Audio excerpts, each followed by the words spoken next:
Ini Imam Ghazali habrul ummah, ya, ulama yang luar biasa dari umat ini. Sayyidina Imam Abu Hasan Asyadzili, satu masa beliau bermimpi.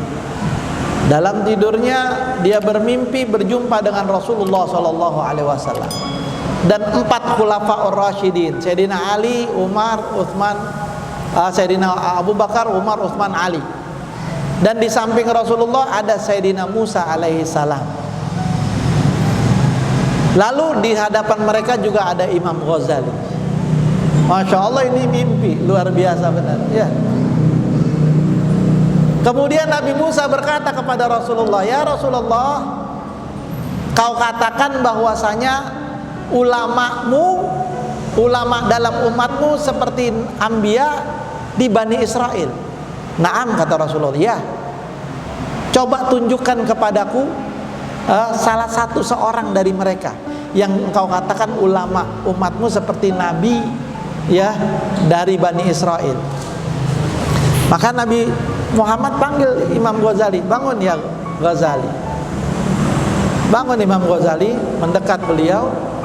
Kemudian kata Nabi Muhammad, "Ya kalimullah," ini contohnya yang aku katakan, ini dia salah satunya. Lalu Nabi Musa bilang, ya, kepada Imam Ghazali, bertanya kepada Imam Ghazali, "Mana ismuka? Siapa namamu?" "Ismi Abu Hamid Muhammad bin Muhammad Al-Ghazali At-Tusi."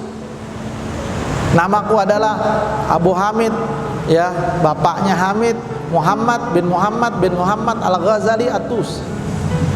Kata Nabi Musa, saya ini tanya siapa namamu, kenapa kau sebut kunyahmu, bapakmu, kakekmu, tempat kamu dilahirkan, begitu, dibesarkan, dan negaramu, begitu, At-Tusi. Saya cuma tanya namamu, kenapa kau jawab panjang lebar seperti itu?" Sayyidina Imam Ghazali diam. Lalu dia adab sama Rasulullah, khulafaur rasyidin, juga kepada kalimullah Nabi Musa alaihissalam. Lalu dia melihat kepada Rasulullah dan dia berkata, "Ya Rasulullah, apakah aku jawab pertanyaan kalimullah?" Kata Nabi Muhammad, "Jawab, bala ajibu." Ya, jawab pertanyaan. Begitu. "Wahai kalimullah," kata Imam Ghazali, "bukankah engkau pernah ditanya oleh Allah dan Allah Maha tahu? Kau ditanya oleh Allah seperti yang disebutkan dalam Al-Quran, begitu, matilka biyaminika ya Musa." Apa itu yang ada di tangan kananmu wahai Nabi Musa? Nabi Musa waktu itu pegang tongkat. Qala, Nabi Musa berkata kepada Allah, "Hiya asaya atawakkau alaiha." Dia adalah tongkatku yang aku gunakan untuk berjalan, begitu.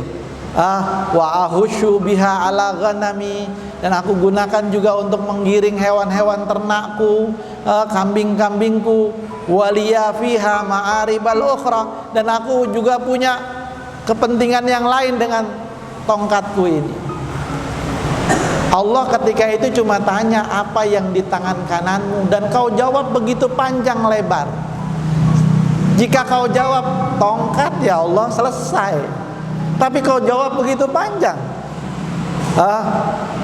Hiya asaya atawakkau alaiha, dan Allah Maha tahu, wa ahusyu biha ala ghanami, ya, waliya fiha ma'aribal ukhra. Begitu. Kenapa kau tidak jawab tongkat saja dan kamu jawab panjang lebar? Lalu Nabi Musa mengatakan, "Karena aku suka berbicara dengan Allah dan memperpanjang ucapanku karena merasa nikmat ketika berbicara dengan Allah."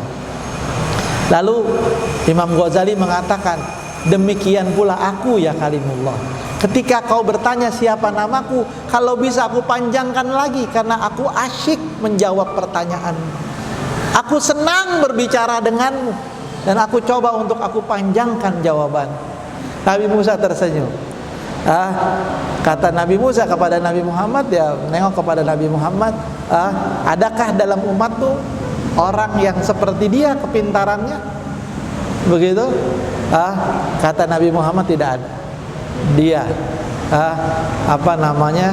habru ummati, ya ulama yang besar dalam umat. Benar yang kau katakan wahai Muhammad, bahkan lebih lagi ulama umatmu seperti Nabi Bani Israel, bahkan lebih. Kalau kau ambil contoh adalah orang ini, Imam Ghazali radhiyallahu taala anhu wa arda. Ada Imam Ghazali. Orang yang gak suka karangan Imam Ghazali adalah alamat ulama yang kagak bener. Ulama yang benar, ulama akhirat, ya bukan ulama dunia. Begitu mereka mencintai biasanya karangan-karangan Imam Ghazali radhiyallahu taala anhu wa arda. Ada kitab yang simple ini, yang katanya kalau ente condong kepadanya Allah berikan kepadamu cahaya. Artinya Allah telah memberikan cahaya di dalam hatimu, cahaya keimanan di dalam hatimu, dan meluaskan dadamu, begitu. Dan akan menjadi mantap, menjadi pasti untuk bidayah ini, kitab bidayah ini puncak nantinya, puncak dari kedekatan kepada Allah Subhanahu wa taala. Akan terbuka rahasia-rahasia, begitu, ilmu-ilmu, dan juga bahkan mukasyafat, diangkat hijab-hijab bagimu kalau kau baca nih kitab dan kamu amalkan isi. Jaminan dari beliau. Apalagi kalau dibaca kitab Ihya Ulumuddin dan diamalkan isinya, sudah. Kitab ini aja kalau diamalkan jadi wali sudah. Wali min auliyaillah. Saya udah banyak baca kitab ini, banyak juga membahas kitab ini, tapi ngamalinnya yang belum, ya, ngamalinnya yang belum. Mudah-mudahan sama-sama kita bisa amalkan isi kitab Bidayatul Hidayah. Ada 3 orang ulama, ya, di Hadramut, begitu. Ada 3 orang ulama di Hadramut, Yaman, begitu. Mereka hidup di sekitar abad ke-11, ya, itu tahun 10.000 sekian, abad ke-11 Hijriyah. Dari kota Tarim mereka bertiga ini semua. Ya Tarim wa ahlaha. Semoga Allah memuliakan kita dengan kota Tarim, dan mudah-mudahan bisa sampai kita ke kota Tarim. Ya, mudah-mudahan Allah mudahkan kita untuk bisa sampai ziarah ke kota Tarim, dan juga ziarah kepada Nabi Muhammad, dan haji serta umrah. Imam Haddad mengatakan, andai kau belanjakan seluruh hartamu untuk kau datang ke kota Tarim, untuk bisa datang ziarah ke kota Tarim, maka yang kau belanjakan itu, yang kau jual itu, ya, sepadan dengan apa yang kau dapatkan dari kota Tarim. Mudah-mudahan bisa sampai ke kota Tarim. Ya, sampai ada qasidahnya tuh. Ya Tarim, ya Tarim, ya. Masya Allah. Bilad aulia, kotanya para wali. Begitu. Dari Madinah Tarim ada 3 orang. Habaib semuanya, bersahabat. Mereka membaca kitab Bidayatul Hidayah di guru mereka. Lalu mereka pergi ke Madinah Al-Munawwarah, berziarah ke makam Rasulullah sallallahu alaihi wasallam. Di hadapan Rasulullah, ketiganya berjanji mengikat janji suci di hadapan Rasulullah sallallahu alaihi wasallam untuk mengamalkan apa-apa yang ada di dalam kitab Bidayatul Hidayah. Ketiga orang ini, yang pertama, ya, bernama Al-Habib Abdurrahman bin Mustafa Al-Idrus, ya, sahib Mesir, yang nanti akan diperintahkan Rasulullah untuk pergi ke Mesir. Lalu yang kedua, begitu, Habib Syekh bin Muhammad Al-Jufri, sahib India, begitu ya. Beliau berdakwah di India, Gujarat. Lalu yang ketiga, Al-Habib Abu Bakar bin Husain Balfaqih, ada sahib Aceh, ya, dakwah ke Aceh, negeri kita ini, Serambi, kota Mekah.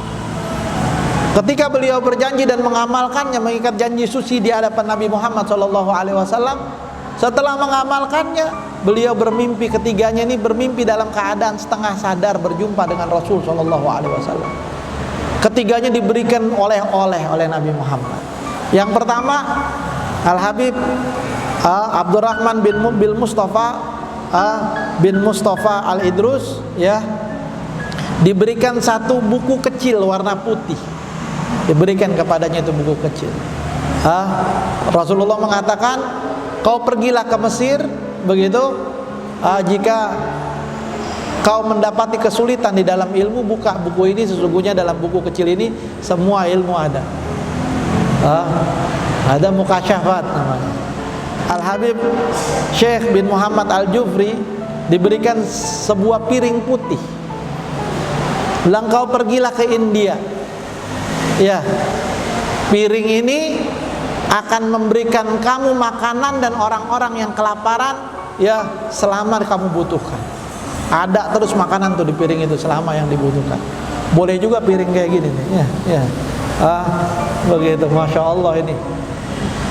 Yang ketiga, Al-Habib Abu Bakar bin Husain Balfagi diperintahkan Rasulullah untuk dakwah ke Aceh. Ya, beliau mengatakan, pukulkan tongkat ini ke tanah, maka akan keluar dari tanah apa saja yang kau inginkan. Untuk disedekahkan, bukan buat dia sendiri. Dunia udah nggak ada di hati mereka. Gitu. Tongkat anak pukul-pukulin ke tanah nggak keluar apa-apa. Ya.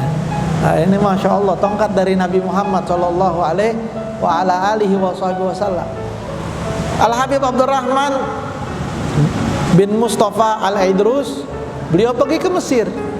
Begitu sampai di Mesir, dia duduk di kota Mesir. Kebetulan Ghazali ketika itu pejabat negara di Mesir ketika itu mengadakan undangan. Begitu, diundang seluruh masyarakat. Dipisahkan antara umara dan ulama tempatnya. Ulama ditempatkan di satu tempat, umara ya ditempatkan di satu tempat, dan rakyat biasa ditempatkan di tempat biasa, tempat yang lain. Dipisahkan. Lalu selesai makan-makan acara, datang waktu sholat zuhur. Lalu Ghazali mengatakan, yang akan menjadi imam, mengatakan kepada ulama nih, kelompok ulama yang hadir di situ, ulama-ulama besar, yang akan menjadi imam di antara kalian adalah orang yang bisa menyebutkan 400 sunnah daripada sunnahnya sholat. Dia jadi imam. Maka ada yang nyebutin 200, 100, nggak ada yang 400, nggak ada yang sampai 400. Begitu, berhenti. Nggak ada yang sampai 400, paling banyak 250 sunnah. Kalau antum disuruh nyebutin sunnah sholat, berapa jumlah yang bisa disebut? Adalah sekitar 5 kali Ustaz. Ada 250 itu paling mentok sudah. 400 diminta. Si Qadhi ini minta.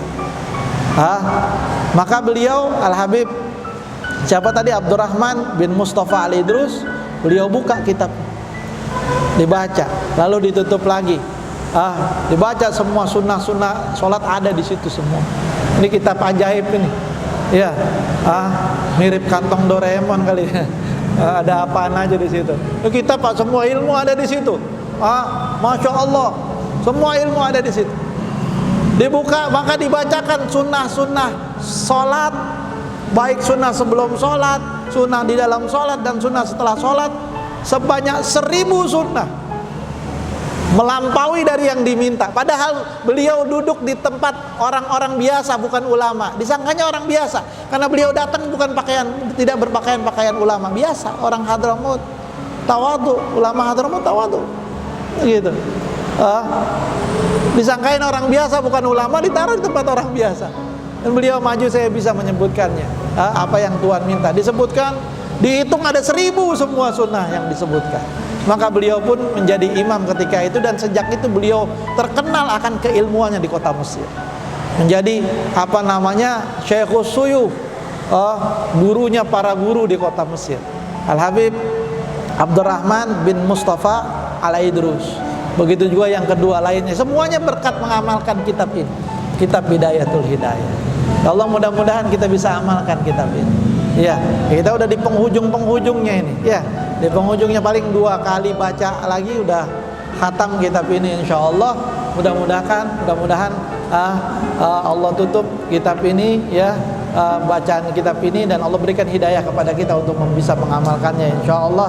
Amin ya rabbal alamin. Dan Allah Subhanahu wa taala tidak bangunkan kita dari tempat ini kecuali dosa-dosa kita diampuni oleh Allah, hajat kita semua dikabulkan oleh Allah, yang sakit di antara kita disembuhkan penyakitnya oleh Allah Subhanahu wa taala, dan mudah-mudahan Allah Subhanahu wa taala memberikan taufik hidayahnya kepada kita, dan Allah Subhanahu wa taala mengumpulkan kita kelak bersama kekasih kita baginda Rasulullah sallallahu alaihi wa ala alihi wasallam. Allahumma ij'al jam'ana hadza jam'an marhuma wa tafarraquna min ba'dihi tafarruqan ma'suma wa la taj'al ahadun minna wa la min ahlina saqiyan wa la mahruma bijudika wa karamika ya arhamar rahimin ya ajwadal ajwadin ya rahimal masakin. Wa sallallahu ala sayyidina Muhammadin wa ala alihi wa sahbihi wasallam walhamdulillahi rabbil alamin wal